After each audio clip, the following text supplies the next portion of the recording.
The Pathans by Olaf Caroe. Chapter 4. The Birth of Paktu. With the death of Alexander in 323 BC, the bright lantern that for a short spell illuminated the northwest frontier scene is put out, and history becomes a laborious reconstruction, pieced together mainly from coins and inscriptions. On the documentary side, it is supported only by occasional gleams shed by the fragments of records that have come down to us in the works of envoys and geographers. One such envoy was Megasthenes, Seleucus's ambassador to the Maurya court, and the geographers Strabo and Ptolemy have already been mentioned. For 2,000 years, the name of the Paktus disappears, while the name of Afghan does not clearly emerge until the Islamic era is almost with us. Later, in the 5th and 7th centuries, interesting Chinese travellers, Fa-Hien, AD 399 to 414, and Hiuen-Tsang, AD 629 to 645, do something to lift the veil. We shall see that the geographical names of Gandhara and of its city, Paskapuros, revive. The period of over 1,000 years between Alexander's death and the beginnings of Islam in these parts is one of many invasions by swarm after swarm from the north, a period during which the mastery over the frontier between India and Iran changed hands in a continual seesaw, in which sometimes the Iranian power and sometimes the ruler of the Indus Valley prevailed. The researches of the learned into all this confusion tend to be restricted to reconstructions either of early Indian history or of the history of the western Iranian plateau. Vincent Smith provides an example of the first, Gershman of the second trend. Recently, too, attempts have been made to look at this long era in the perspective of the Central Asian plains, that is, from the vast area most compendiously known to later ages as Turkestan. This is the theme of McGovern. None of these writers focus on Gandhara or the frontier, or even on Afghanistan, and none are written with any design of tracing Pathan or Afghan origins as such. Through the ages, the position is very much that deplored by Elphinstone in quite another context, when he wrote that in the formulation of Indian history, it is only at the points where other nations come into contact with the Hindus that we are able to settle any details accurately. Problems of this kind face the inquirer into the Pathan story at every point. Yet, however meagre the results, we must apply ourselves to construct some sort of framework of dynastic annals of the rulers who during this long period claimed to exercise authority over the northwest frontier people. In the very absence of detailed tribal mention or statistics, we may perhaps detect indications of what was, I believe, the fact, namely, that at no time after the downfall of the Achaemenian Empire was there a very close administrative control over the tribal groups inhabiting the pockets of these hills. Since the story which follows cannot be understood without mention of the Sakas, it is appropriate, before closing this prologue, to recall that, as usual, that remarkable man Herodotus has a shaft of light to shed even in this quarter. He is speaking again of the contingents to Xerxes' army, 480 BC. The Sakai, he says, were clad in trousers and had on their heads tall, stiff caps rising to a point. They carried the bow of their country, daggers, and also an axe called sagaris. They were really Emergian Scyths, he adds, but were called Sakai, for the Persians called all Scyths by that name. Herodotus's statement is borne out by the Achaemenian inscriptions, both of Darius and Xerxes, in which the appellation Emergian appears more than once, probably meaning those Sakas who dwelt on the Daria, the river Oxus. Like their cousins, the Parthians further west, they were of Iranian stock, speaking a language now held to be the ancestor of Paktu, and established as having belonged to the Eastern Iranian group and closer to the Iranian than to the Indian branch of the Indo-European language classification. They will appear again. It is not possible to follow the shifts of empire across the borders of Iran and India without some knowledge of the classical names applied to those regions. Gandhara, as we know, corresponds to Herodotus's Paktues and is the Peshawar Valley. From time to time, it probably included certain surrounding tracts to the east and west. Arachosia corresponds roughly to Ghazni and Kandahar. Drangiana is Sistan, and Arya is Herat. Gedrosia is the Baluch country south of Arachosia to the sea. Bactria is the present Afghan province of Turkestan south of the Oxus, and Parthia lies west of Bactria towards the Caspian Sea. East of Bactria is Sogdiana, roughly the same as the valley of the Zarafshan, which waters Samarkand and Bukhara. North of Parthia, Bactria, and Sogdiana was the country of the Sakas. In Achaemenian times, all these countries north of the Hindu Kush were inhabited by Iranian peoples, speaking Iranian tongues, and all, including some of the Sakas, were subject to Achaemenian rule.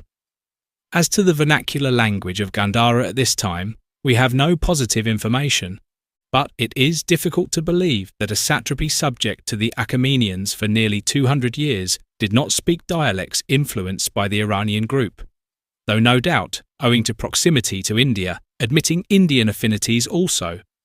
No Huns or Turks had yet appeared upon the scene. Alexander's death resulted in a scramble for power between his generals, with the result that almost the whole of the Asian portion of Darius's empire which he had conquered fell to Seleucus. The Seleucid dynasty lasted in Syria and Babylon for over a century, but proved unable to hold the positions gained by Alexander on the eastern confines of the empire.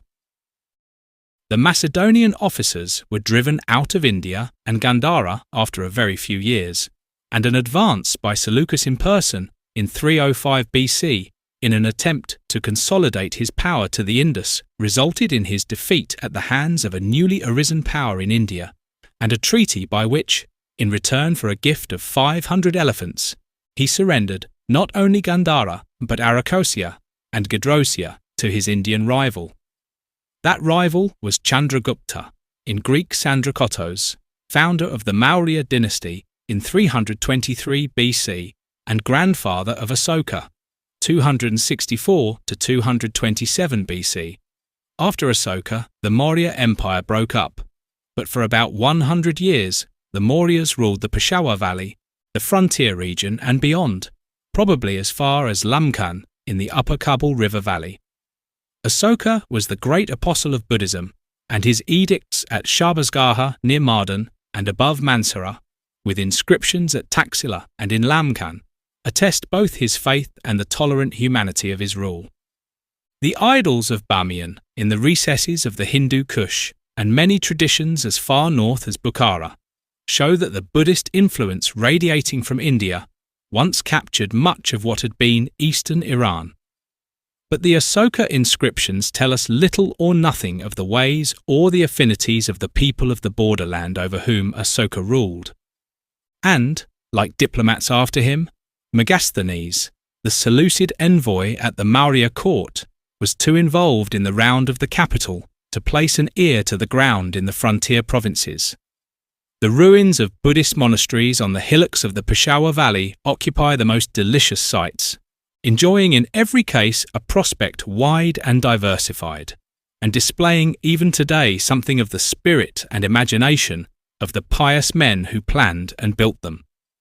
Many, if not all, are known to be of much later date than Asoka, and the Gandhara school of sculptural embellishment is now believed to be contemporary with the Kushans and Rome, and not with the Mauryas and Graeco-Macedonian influence. Yet it was Asoka who was the first great temporal interpreter of the Buddhist way, and it is to him that the Buddhist era in the north owed its inspiration. But in some strange manner, the atmosphere was too rarefied for the people of these parts. That age passed like a vision and left no memory. Some hold that the only reflection of those times left to the Pathans today is the division of the Kalanri tribes into two factions known as Gar and Samil. The people cannot explain the origin of a cleavage which now has small significance, political or other, except that it is as impossible for a tribesman to change from one to the other as for an Oxford or Cambridge man to sport the wrong blue on the occasion of an athletic contest. The distinction is said to be expressive of a pre-Islamic religious affiliation, some of the people adhering to the older Persian faith, that of Zoroaster, and others to the Buddhist vehicle spread by the missionary effort of Asoka and later dynasties. According to this interpretation, the Gar faction remembers the Magian Gar of the Persians, the Samil, the Buddhist Shraman. Whatever the truth of this provocative thought, it symbolizes an actual contest that must have taken place in a country like Gandhara, subjected for centuries first to rulers professing the religion of Ahura Mazda and Ahriman, and then to the Buddhist vehicle. Of the tribes themselves, the Maurya inscriptions tell us no word, but it must be remembered that for a whole century, these tribes were within the confines of an Indian empire. Even if its administrative writ did not run within their mountain fastnesses, the inhabitants of the plains quite definitely adopted an Indian culture, overlaying that learned in Achaemenian times. The inclusion in Paktu, a mainly Iranian language, of wide borrowings from the Indo-Aryan may not unreasonably be traced to the powerful cultural influences that must have spread over Gandhara in the time of Chandragupta and Asoka. Some 3 centuries elapsed between the fall of the Maurya Empire shortly after the death of Asoka, 227 BC, and the establishment of the Kushan Empire of the Indo-Scythians, probably about AD 75. During that period, the Graeco-Bactrians, the Sakas, and an Indo-Parthian dynasty ruled successively in Gandhara, thus by a shifting of the scale restoring the frontier regions to the dominance of a people who came from Central Asia. To understand these shifts, it is necessary to go back a few years before the Maurya decadence and describe what had happened to the Seleucid power on the Iranian plateau. About 250 BC, while Asoka was still alive, there occurred a double diminution of the Seleucid power.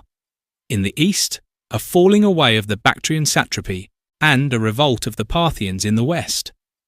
The establishment of an independent Bactrian kingdom, later extended to most of northern India, was the result of a steady drift to autonomy under the Seleucid satraps Herodotus I and II. The story, brilliantly told by Sir William Tarn, is far more notable as a part of the history of Hellenism under Alexander's successors than as a contribution to any record of what went on in the Gandhara region.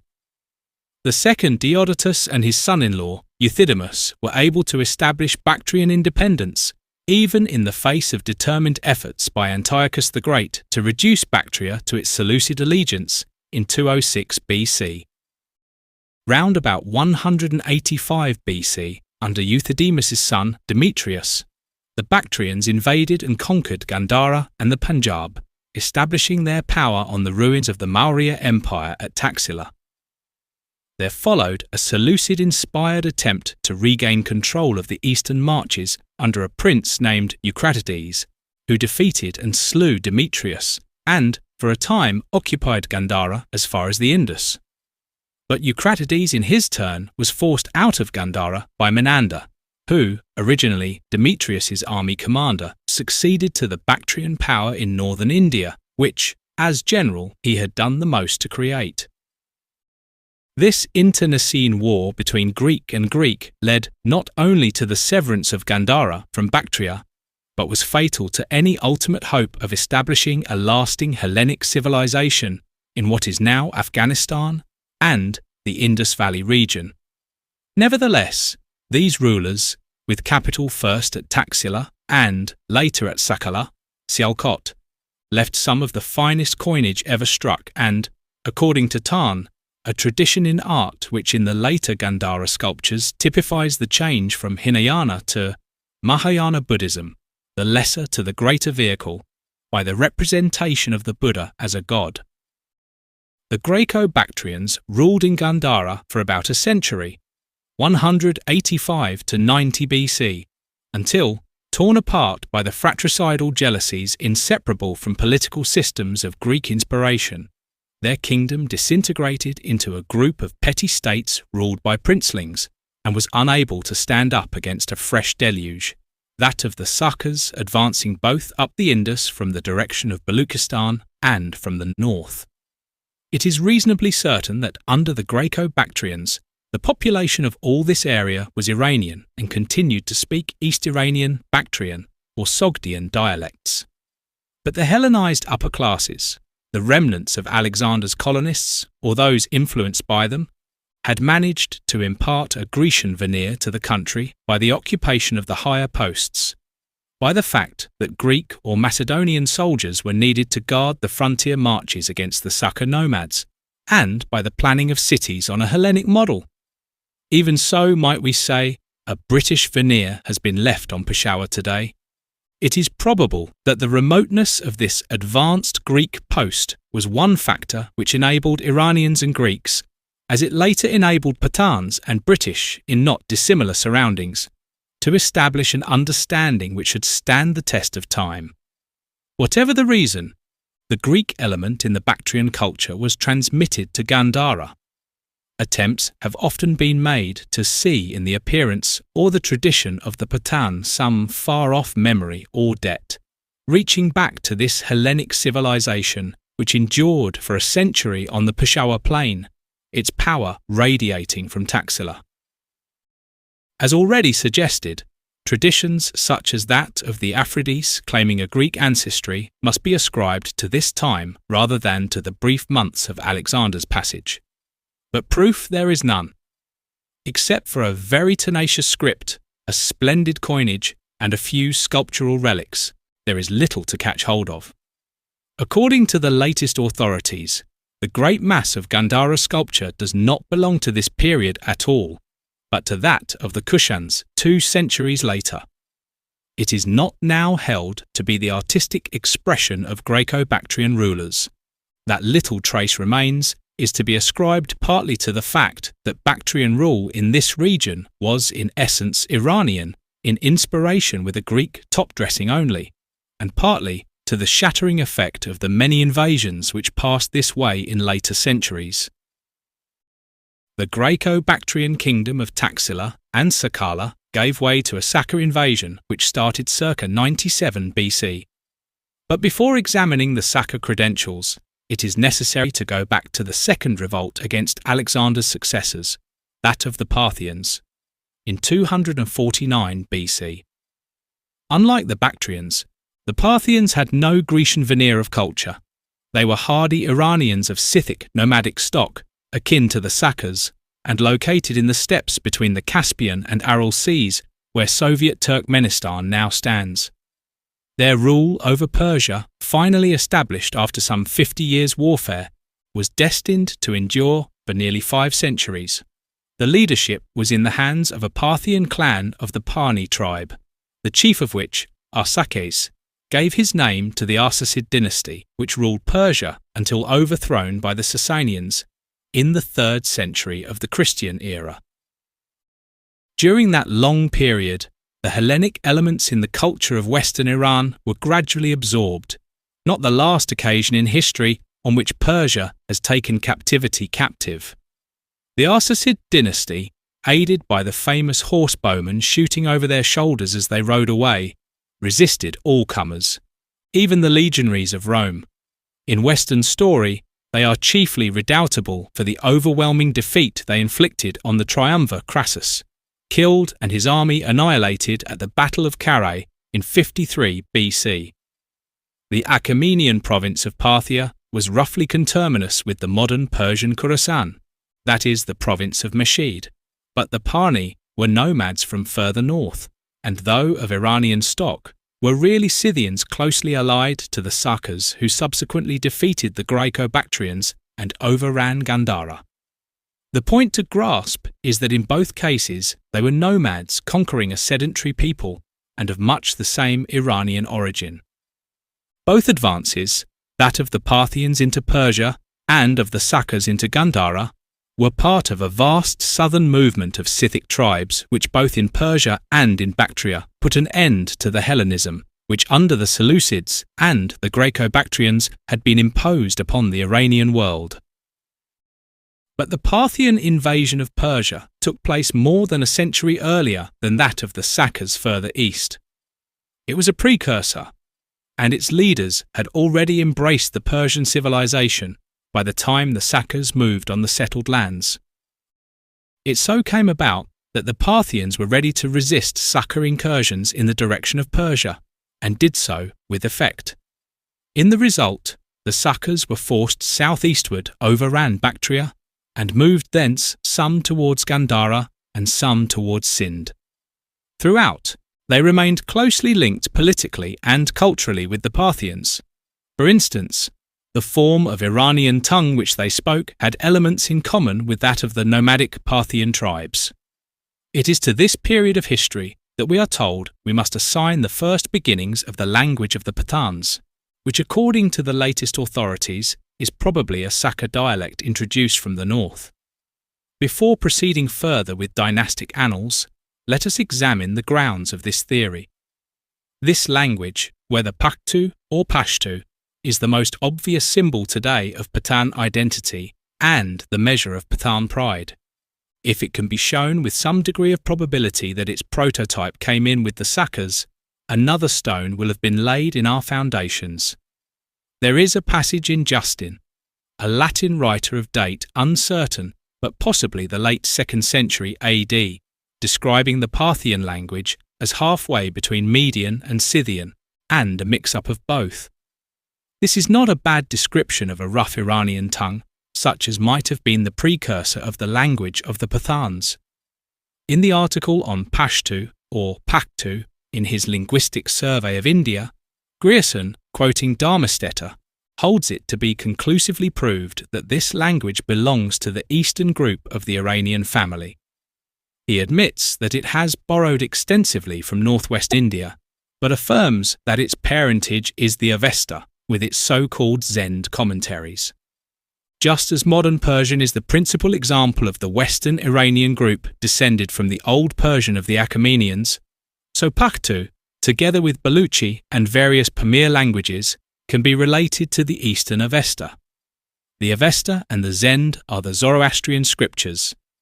Zoroaster, a prophet of disputed date but certainly before the later Achaemenians who seem to have followed his teaching, spread his gospel from Sogdiana and the eastern part of the Iranian world. This, according to Grierson, is the undoubted ancestry of the Pakhtu and the Pashto. Morgenstern, the most up-to-date authority, is better acquainted with the Pathans in the field than any who have written with authority on their language. The candle in his tent burns as clearly as the lamp in his study. In origin, he says, Pashto, or Paktu, is probably a Saka dialect from the north, but it is not possible to define its relationship more closely. As such, it is both in origin and structure an Iranian language, which, however, has borrowed freely from the Indo-Aryan group. Of these borrowings, mainly morphological, he gives important examples to which I shall return. He adduces a number of examples of sound changes of which a knowledge enables a comparison of Pashto and Persian words to be made. And lastly, he refers to the two striking isoglots, the first, the separation of the hard and soft variants of the language, and the second, cutting across that line of division, another which encircles, most significantly, all the Karlan-Ri tribes. This is the change of AI into broad O, of O into A or E, and of U into I. We have to see how all this bears on the Sakas. One of the most obvious and regular phonetic changes to be observed in relating cognates in the Persian and Paktu is to be seen in the Persian D, which becomes the Paktu L. A few common words will serve to illustrate the point. Persian Pidar, father, Paktu Pillar. Persian Didan, to see, Paktu Lidl. Persian Daram, I have, Paktu Laram. Persian Dab, 10, Paktu Las. Persian Dukta, daughter, Paktu Lur. Persian Dast, hand, Paktu Las. Persian Diwane, Mad, Paktu Lewanai. Now the names of the Saka rulers of Gandhara are known from coins, and a number of titles and technical terms are to be found in Kharoshthi inscriptions. All these names are transparently Iranian and of the Eastern group. Examples are spalagadama, spada equals army, gar diminutive, dama equals leader, compare Latin dominus. Spalahura, spada equals army, ahura equals spirit, god, compare Ahura Mazda. Chastana, compare Pashtu chashtan, Paktu tsaktan equals master, husband. In a number of these will be observed the feature of L for D, a sign manual of the Paktu and Pashto language. It is also noteworthy that these East Iranian names and titles are not limited to the Sakas, but continue into the later period of the Kushans, who succeeded them in Gandhara. The Kushans, even if they were not themselves Sakas, had many Saka subjects. The bringing in of this comparative material from Scythian coins and inscriptions seems to establish at least one strain in the Paktu language. But it is not to be forgotten that the Saka nomadic invaders entered upon a Gandhara which had already for the better part of 2 centuries been Iranized by the Achaemenians, for a century had been Indianized by the Mauryas, and for another century Hellenized by the Graeco-Bactrians. Not only had great civilizations held sway in this land, but it had been alternately pressed by forces from opposite sides. It lay then, as it was to lie again, on the borderland of Iran and India. It is therefore not surprising to find many elements of Indian influence deep in the roots of the language spoken by the Pathans today. The most obvious of these are the so-called cerebral sounds, not known to the Iranian group but a feature of Indian languages. The presence of 2 genders, again an Indian feature, and, perhaps most significant of all, the syntactical phenomenon of the so-called agentive construction in past tenses, so characteristic of the Indian languages. A further caveat is worthwhile. The Saka language, and no doubt the Kushan language also, were nomads' talk brought into a region where there were not only wide and fertile plains, the homes of civilized men, but also mountain recesses, such as Tira and Waziristan, very difficult of access. These plains had already for centuries been dominated by great empires, while the hill tracts must even then have valued the protection, in common phrase, the purdah, afforded by their natural isolation. Both would have been tenacious of their own linguistic habit, and it is not impossible that the tongues of the erupting horsemen from the north may have been trained and twisted to adopt the language which they found in and around Gandhara. As the conquered had been for centuries in an Iranian world subject to Indian influences, and the conquerors had by hypothesis an Eastern Iranian tongue themselves, the effort should not have been a too difficult one. On this showing, while Paktu and Pashto owe much to the Sakas, it has been argued that there may well be earlier East Iranian influences in its rootstock. The fascinating problem of Urmar origins, when it is solved, may provide further illumination of this point. In short, the more closely the language of the Pathans is studied, the more obvious it becomes that it represents just what one would expect from its geographical interposition between the Iranian and the Indian world, a language which has strong features of both groups of the Indo-Iranian section, with the Iranian predominating. These features are to be seen not only in the etymological relationship of words and derivatives, but, more interestingly, in the actual structure of the syntax. In a word, Paktu and Pashto are perfect examples of a medial tongue. What is said here must be read with reference only to the rootstock of the language, verbs, numerals, family and household relationships, thoughts of sun and moon and stars, night and day, heaven and earth, and not to the top hamper of abstract notions which came in with Islam. In common with all other languages spoken by Muslims north of Arabia, Paktu has a large vocabulary taken from the Arabic through Persian, or from Persian itself. But that is a top-dressing, paralleled for instance in Turkish, and easily comparable with the Latin and Greek components of English. It has nothing to do with the rootstock. The later words are borrowed as they are without undergoing etymological change. It is true that they are often pronounced in the manner favoured by Pathans, just as French words, borrowed whole, are pronounced and used in an English way. The distinction I seek to draw can be illustrated by comparing un, deux, trois with one, two, three, and then sympathy with sympathy. In the first case, we have cognates. In the second, an adoption. I mention this Persian and Arabic top hamper here, for on it much loose thought is sometimes based. The top hamper in Paktu extends to the adoption of scriptural personal names such as Ibrahim, Isa, Musa, Ayub, Yahya, Yaqub, Yusuf, Ishaq, and so on. Linked to the Hebrew canon in the anglicised forms of Abraham, Jesus, or Esau, Moses, Job, John, Jacob, Joseph, Isaac. Serious argument has been advanced that these borrowings support the Bani Israel thesis. The fact is, of course, that all peoples who embraced Islam, and not only the Pathans, took over this set of names. It is part of the heritage of Islam, and not peculiar to Pathans. A certain prevalence of prophets' names in Pathan usage may be explicable by the fact that, relatively to the peoples of the Middle Sea and Persia, their adoption of the faith, as we shall see, was considerably delayed. The more recent convert is not seldom the most tenacious of tradition. The evidence is notoriously thin, but on the more general question, I conclude that while there is good evidence of affinity between the Saka dialect, insofar as it is known to us, and the language of the Pathans, and while both clearly belong to the same East Iranian group, there is something to be said for holding that the origins of Paktu Pashto go further back into an older Iranian past, even as far as Achaemenian times. This conclusion draws strength from the existence in Paktu of a deeply embedded Indo-Iranian element, itself clearly of older than Saka origin.